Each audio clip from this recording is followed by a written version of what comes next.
The restaurant shimmered with gold and crystal, soft jazz, floating through the air, the kind that makes people believe life is perfect for a few borrowed minutes. Every table glittered with candlelight and quiet laughter. Behind the counter moved Lena, 27, a waitress whose grace had been carved by exhaustion and habit. She'd learned to smile even when her feet ached, to balance 5 plates when her heart carried the weight of 10 worries. Tonight was supposed to be ordinary, until she noticed the man in the gray suit. He entered quietly, too quietly for a Friday night. He didn't remove his coat, didn't meet anyone's eyes. He paused near the service bar, whispered something to the bartender, and slipped a small silver packet onto a waiter's tray before walking straight out the back door. Lena frowned. Something about him, his stillness, the way he scanned the room, made her stomach turn cold. She moved closer, pretending to tidy the counter. The packet was gone. The waiter carried the tray toward table 12, and that was when she saw him. Grant Avery, the CEO of Avery Global Holdings. His name filled magazines, his face flashed across financial channels. The kind of man who lived in headlines, not in small rooms like this. He sat alone tonight, posture perfect, eyes fixed on his phone, as if the world owed him its silence. The waiter set the glass of deep red wine beside him, bowed, and walked away. Lena's breath caught. Her mind whispered, "You're overreacting." But another voice, the quiet one that had kept her safe since childhood, answered, "You've seen too much to pretend." She started toward the manager's desk, then stopped. What would she even say? A stranger in gray might have done something. She'd be laughed at. Worse, fired. Her gaze drifted back to the glass. Its surface rippled under the chandelier, a drop of crimson sliding down like a warning. She swallowed hard, tore a tiny corner from her order pad, and wrote 5 hurried words. "Don't drink it." "Leave now," her heart pounded. She walked to table 12, tray balanced though her knees trembled. Grant didn't look up as she placed a folded napkin beside him. With practiced motion, she slid the note beneath it. Her throat burned. The air felt too thick to breathe. She turned to leave, but he spoke. "Excuse me." His voice was calm, deep, measured, the voice of someone used to being obeyed. Lena froze. Slowly, she faced him. He lifted the napkin, revealing the note. Their eyes met, his expression unreadable. "What is this?" The question wasn't loud, but it carried weight. "Please," she whispered, "just trust me." "Don't drink it." "Not tonight," Grant studied her. The corner of his mouth twitched, half amusement, half disbelief. "You realize how that sounds?" "I know," she said quickly, "but I saw someone. He touched that glass before it reached you. Please, just don't." For the first time, something flickered behind his eyes. Curiosity, maybe suspicion. He looked at the wine again, then back at her. "You're trembling," he murmured, "because you're not listening." The words came out sharper than she intended. He set the napkin aside, lifted the wine by its stem, and held it against the light. The liquid swirled like rubies. For a moment, she thought he might drink anyway. Instead, he placed it down gently, smiled faintly, and said, "Interesting." He stood, buttoned his jacket, and gestured for the manager. "Everything all right, Mr. Avery?" the manager asked, eager to please. "Perfect," Grant replied smoothly. "Compliment your staff, especially her." Lena blinked, uncertain whether it was praise or dismissal. He turned to leave, then paused beside her, lowering his voice so only she could hear. "Step outside." 2 minutes, he walked out, leaving the untouched glass gleaming under the lights. Outside, the air bit cold against her skin. Lena rubbed her hands together, every heartbeat echoing in her ears. Had she made a fool of herself? Had she just endangered her job for nothing? The door opened. Grant stepped out, phone in one hand, composure perfectly intact. "You came," he said simply. "You asked me to." He pocketed the phone. The streetlight caught his face, no longer polished and distant, but curious, cautious. "Now tell me what you saw." She told him everything. The man in gray, the silver packet, the way he slipped it under the tray. Her voice shook, but she forced the words out. Grant listened without interruption, gaze sharp. When she finished, he asked, "You're sure the glass was mine?" "Yes," he nodded slowly.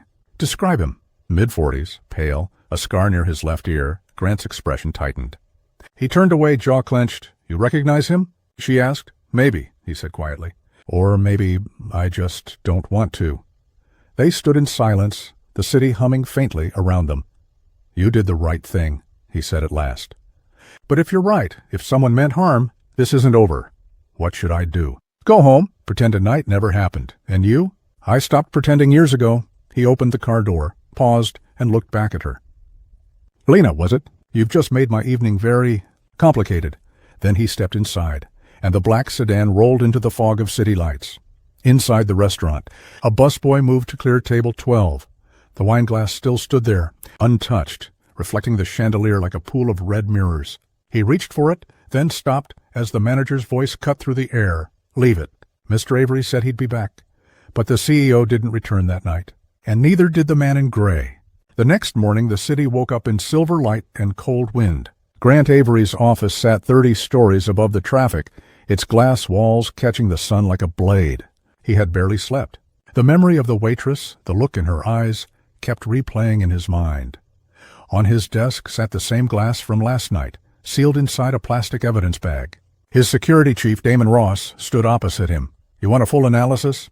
Damon asked. "Already sent it to the lab," Grant replied. "I just need to know who that waiter was." "The one who brought the drink." Damon flipped a tablet open. "Name's Peter Lang. Hired 2 weeks ago through a catering agency. But here's the catch. He didn't show up for work today. And the agency says they have no record of him." Grant's jaw tightened. "Meaning someone got inside using a fake identity?" Damon nodded. "You think the waitress was right?" Grant looked at the glass, then out toward the city. "I think she saved my life." At the other end of town, Lena folded napkins in the back room of the restaurant. She had expected the manager to call her in for firing, not for extra shifts. Instead, he'd said, "Mr. Avery left his card for you." She still had it in her apron pocket. Black. Embossed letters that simply read, "Grant Avery's private line." She turned it over in her hands again and again. Why would a billionaire care about a waitress's warning? Maybe he wanted to thank her, or maybe he wanted answers. Her phone buzzed. "Unknown number, Lena Moore?" The voice was steady. "Familiar, Mr. Avery." "I need to see you. Can you meet me at the cafe on 12th and Marion?" "Quiet place. Noon." Her throat tightened. "Is this about last night?" "It's about the man who tried to poison me." The call ended before she could respond. The cafe smelled of roasted beans and rain. Grant sat in a corner booth, his suit immaculate, his expression unreadable. When Lena entered, he stood, a faint smile softening the sharpness of his features. "Miss Moore," he greeted, gesturing for her to sit. She hesitated. "Am I in trouble?" "If you were," he said, "I wouldn't have chosen a place with croissants." A waiter passed. Neither touched their coffee. The silence between them was taut, but not hostile, more like two people standing at the edge of a secret. "You were right," Grant said finally. "The wine contained a compound synthetic, untraceable. Lethal in the right dose." Lena's hand flew to her mouth. "Oh my God, security's investigating." "But whoever planned it knew my habits. They knew I dine there Fridays and that I order that exact vintage. So someone close to you, maybe, or someone watching very closely." She looked at him, the weight of fear and disbelief pressing in. "Why tell me this?" "Because you're part of it now," he said quietly. And because I owe you an explanation." He slid a small photograph across the table. It was the man in gray, blurred, taken from the restaurant's security feed. "That's him," Lena said instantly. "That's the man I saw," Grant nodded. "His name's Thomas Kerr, former chemist for one of our research subsidiaries. Fired 2 years ago for falsifying reports. He disappeared soon after, and last night he reappeared, apparently with unfinished business." "What does he want from you?" Grant's eyes darkened. "He blames me for destroying his career. He doesn't see the corruption, only the consequence." Lena exhaled slowly. "So I stepped into something much bigger than I understood." "Seems so," Grant said, a flicker of admiration in his voice. Most people would have ignored what they saw. She gave a small, nervous laugh. "I wish I had." "Don't," he said. "You acted on instinct." "That takes courage." For the first time, the edge in his tone softened completely. There was gratitude there, and something unspoken. Respect. The moment lingered until Damon arrived, a tall shadow in a dark coat. He leaned close to Grant and whispered, "We found something." "Kerr's been seen near the docks." Grant stood. "Stay here," he told Lena. "I can help," she said quickly. "I saw him up close. If he's there—" "This isn't your fight. It became mine the second I stopped you from drinking that wine." Grant hesitated, studying her determination.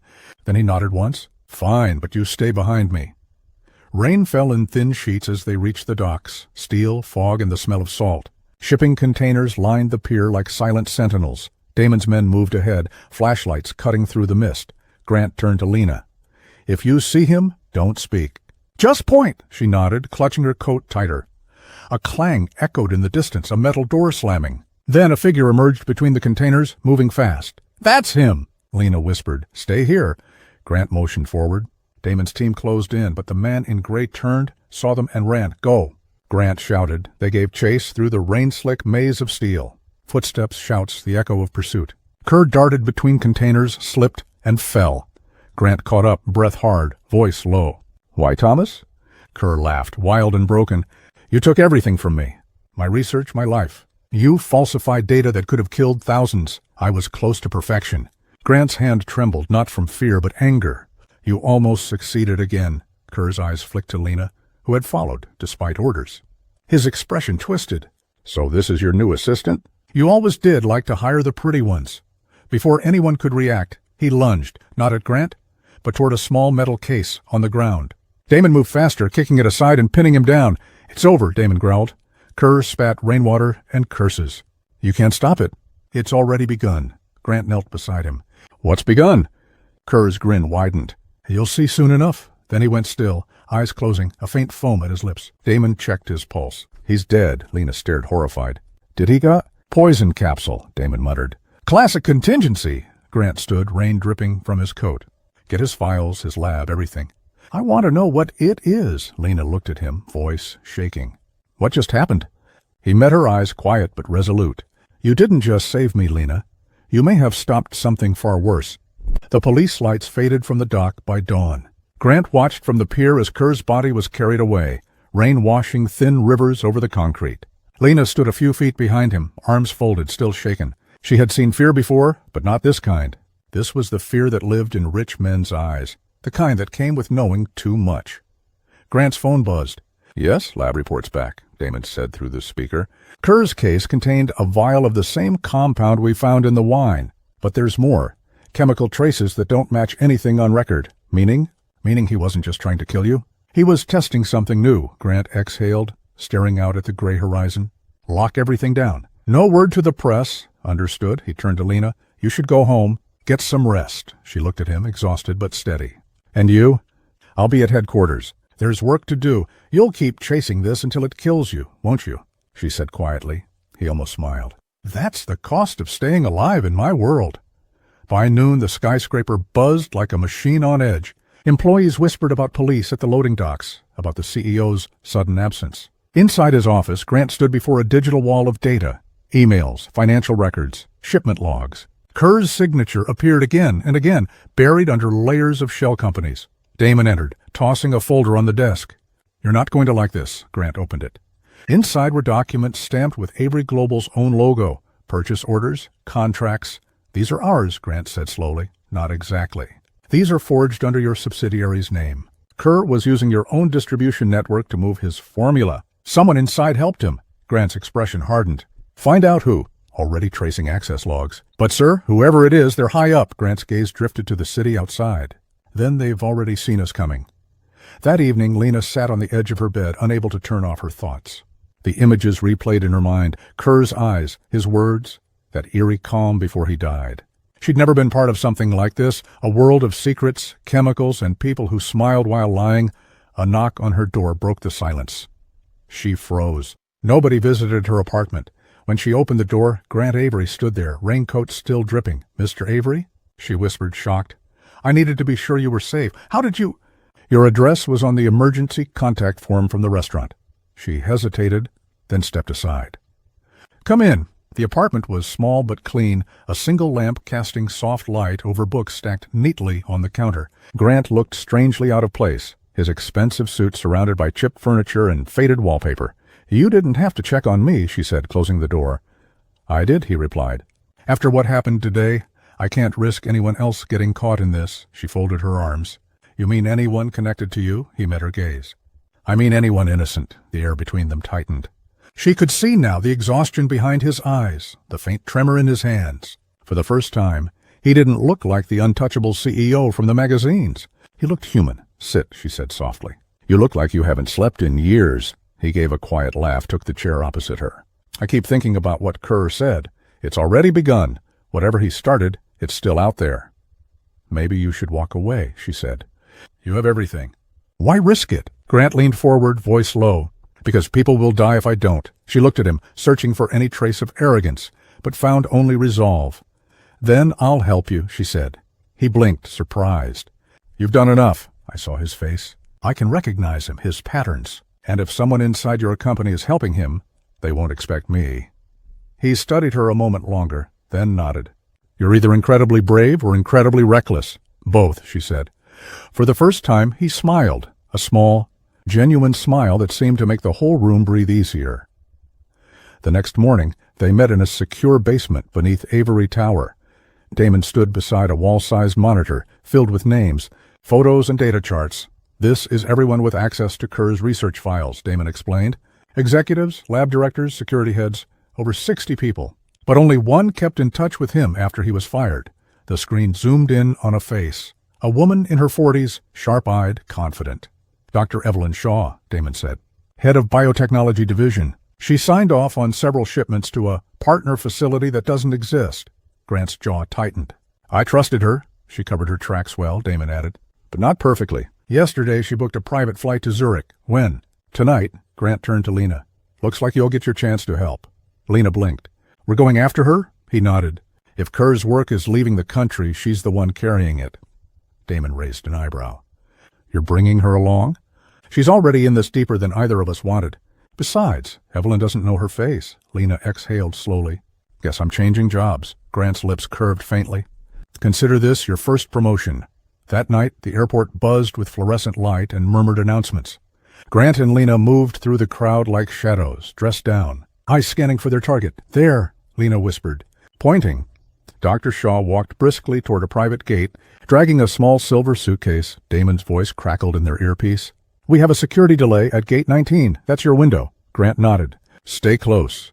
They followed at a distance, weaving between passengers. Shaw handed her passport to the attendant, then turned suddenly, as if sensing something. Her eyes swept the room, passing over them without pause. Go, Grant murmured. They approached the gate just as Shaw disappeared down the jetway. Grant showed a fake ID badge. The guard hesitated but let them through. Halfway down the corridor, Shaw stopped. She turned, eyes narrowing. Mr. Avery, she said coolly. I was wondering how long it would take you. Lena froze. How did she? Evelyn, Grant said evenly. You're under investigation. Hand over the case, she smiled. You still think you control this. But Kerr was only a fraction of what we built. Lena stepped forward. You're transporting a weapon. A cure, Shaw corrected. At least that's what it was supposed to be. But your company killed it. Kerr just corrected the error. By poisoning me? Grant's tone was icy. By proving a point, she snapped. You think you're saving lives, but you're just protecting profits. Grant's eyes darkened. You've said enough. He reached for the case. Shaw moved faster, pulling a small device from her coat. A blinding flash filled the corridor. Lena stumbled back, coughing. When her vision cleared, Shaw was gone, and so was the suitcase. Grant hit his earpiece. Damon, gate 19, she's gone. I see her on cameras, heading for the maintenance tunnel. Seal the exits. He sprinted down the passage with Lena right behind him. The sound of alarms rose through the terminal, lights flashing red. Ahead, Shaw vanished into a restricted door. Grant! Lena shouted. She's got the formula. I know. They burst through the door, and what waited inside would change everything. The service tunnel beneath the airport was narrow and cold, filled with the hum of unseen machines. Lena's footsteps echoed as she followed Grant, both moving fast but carefully. Ahead, faint light spilled from an open maintenance door. Grant raised a hand for silence. She's close. They crept forward, peering inside. The room looked like a storage bay, rows of equipment crates, humming servers, and a small cargo drone being prepped for flight. Dr. Evelyn Shaw stood beside it, typing furiously on a tablet, the silver case open on the table. Grant stepped out. Evelyn, it's over. She froze, then turned, her expression unreadable. Grant, you never did know when to stop interfering. You stole company property, he said. Hand it over, she smiled slightly. This isn't about money. Kerr and I built something that could change medicine forever. But your board only saw risk. They shut us down. They buried the cure. Because it wasn't ready, Grant replied. The tests were unstable. It could have hurt people. Evelyn's tone sharpened. And now, thanks to you, thousands will never see it at all. I'm taking it where it'll be finished, by people who understand progress doesn't wait for permission. Lena stepped closer. You're playing with lives. Evelyn looked at her for a long second. And you're the waitress who thinks she can change the world. The words stung, but Lena didn't back down. I don't need to change the world. Just stop you from breaking it. For a moment, no one moved. The drone beeped. The progress bar on its tablet climbed higher. Grant's voice lowered. You can still walk away. I'll make sure no one presses charges. Evelyn shook her head. You still don't get it? It's already transmitting. She tapped a command on the tablet. The drone's lights flickered to life, propellers spinning. Grant stepped forward, grabbed the tablet, and slammed the connection closed. The drone's lights died. For the first time, Evelyn's calm cracked. You don't know what you've just stopped. Grant met her eyes. I know exactly what I stopped. She stared at him, then slowly exhaled. You think you won? Look deeper, Grant. Kerr's work wasn't on that drive. It's in your servers. Every file, every formula already replicated. Grant's expression hardened. Then I'll destroy it myself. You can't, she said quietly. Someone higher than you already unlocked it. The words hit like ice. Who? Evelyn's smile returned, faint but certain. Find out, if you can. Security officers appeared at the doorway, led by Damon.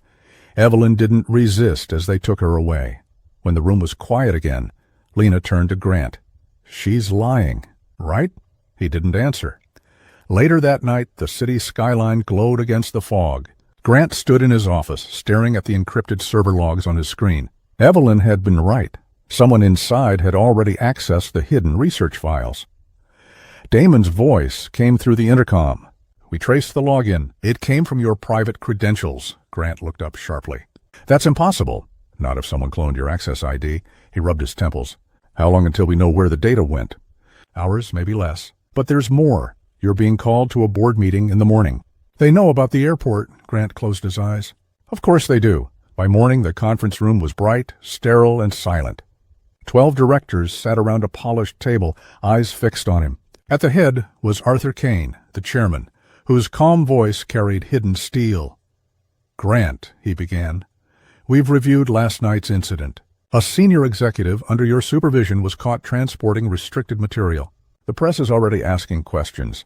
I contained the situation, Grant said evenly. The formula was experimental and dangerous. It was my duty. Your duty, Kane interrupted, was to protect company assets. Instead, you've created exposure. Grant studied him carefully. You knew about the research, didn't you? Kane's gaze didn't waver. I know what keeps this company alive. Innovation does not stop because a few lines of data make someone nervous. So, you approved it, Grant said. Kane's silence was answer enough. You funded Kerr and Shaw behind my back. The chairman's smile was thin. You call it betrayal. I call it insurance. Grant leaned forward, voice low. You almost cost lives, and you almost cost billions. The air in the room tightened. Finally, Kane said, Take a leave, Grant, effective immediately. You've done enough damage. Grant stood slowly. You're making a mistake.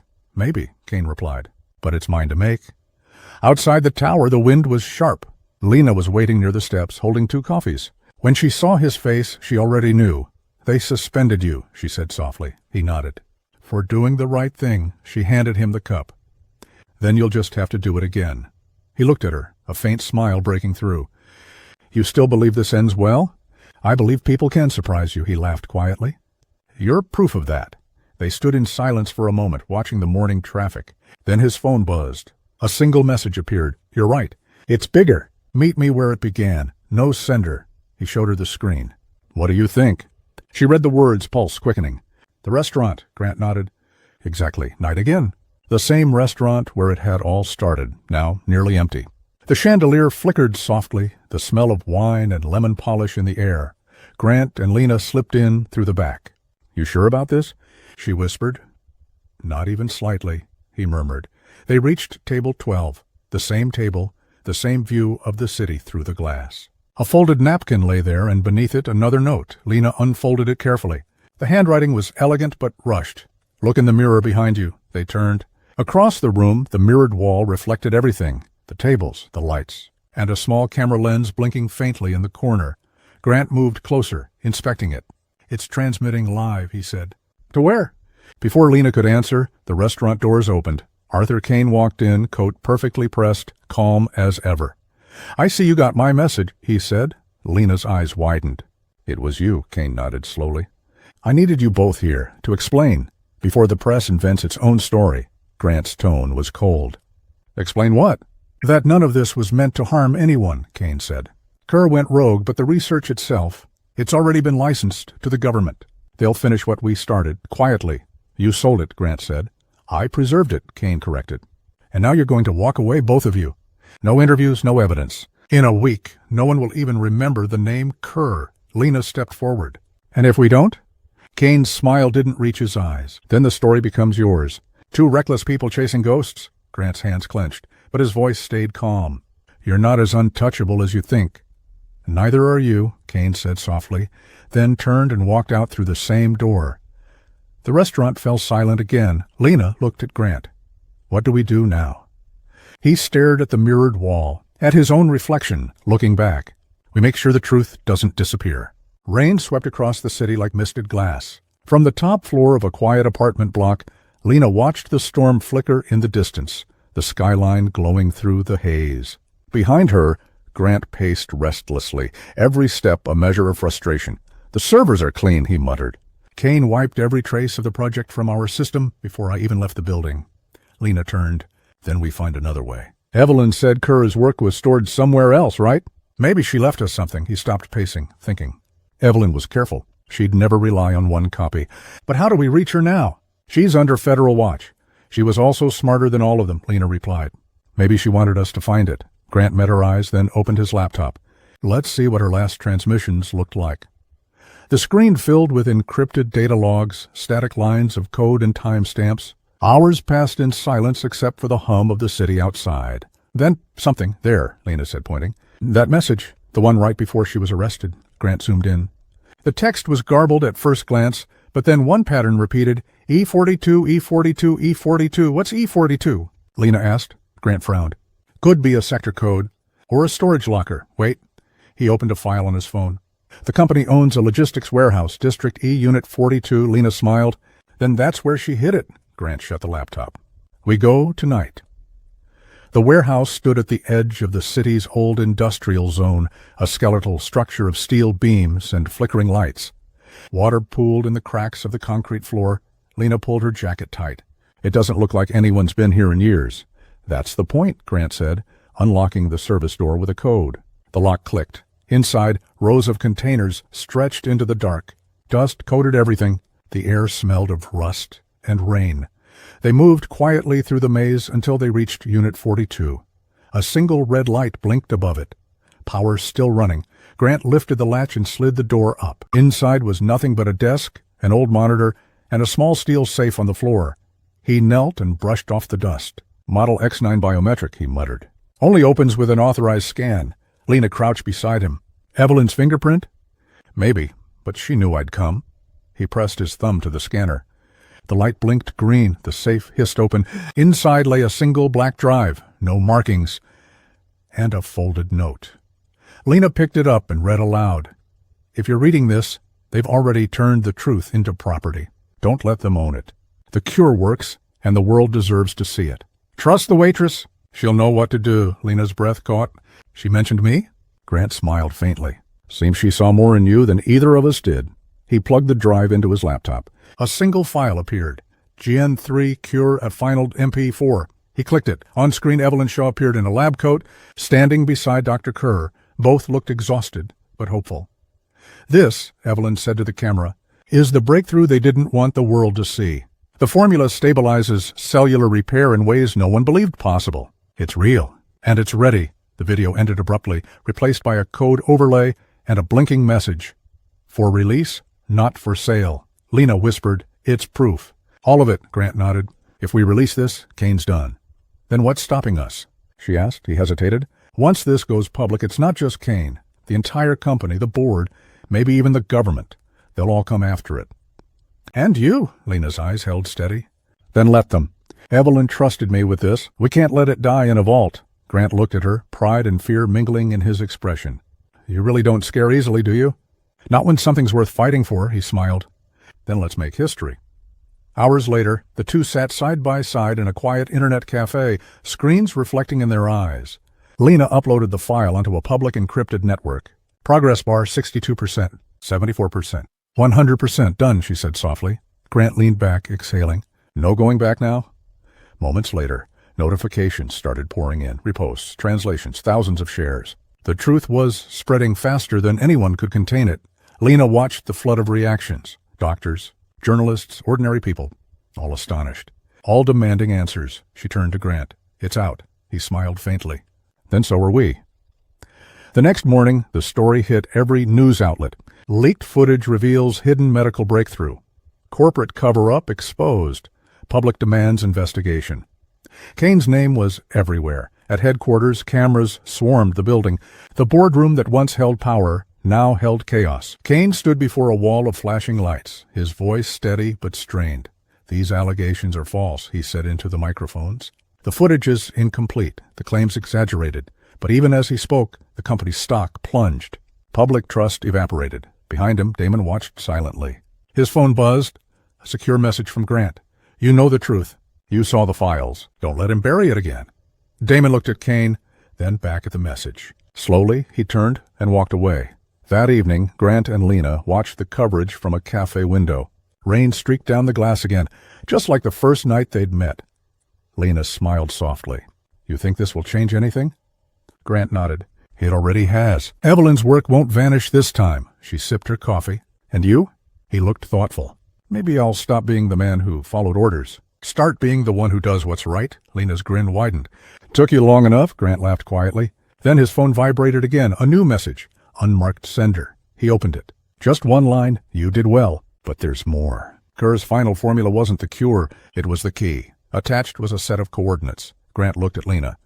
"Looks like our story's not over." She tilted her head. "You in?" He smiled. "Always."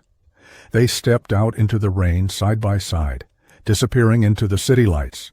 Two unlikely allies bound by truth, walking toward the next secret waiting to be uncovered. The rain had stopped by morning, leaving the city washed clean and quiet. A pale light filtered through the clouds as Grant and Lena drove out past the skyline, further than either had gone in weeks. The coordinates on Grant's phone led them to the edge of the old coastal highway where forgotten warehouses faced the sea. Waves crashed against the concrete walls below, scattering mist across the air. Lena leaned against the window, studying the view. "This place looks abandoned." Grant parked the car and checked the map again. "It's the exact spot. Kerr must have hidden something here. Maybe a second data vault." They stepped out. The wind carried the sharp scent of salt and iron. Ahead stood a narrow pier stretching into the ocean. At its end, a small metal structure waited, half-rusted, covered in moss. Grant frowned. No markings, no power lines. Lena walked ahead, her boots clanging softly against the steel. Maybe it's what he wanted us to find. Inside the structure was a single door secured by an old keypad. The panel blinked faintly.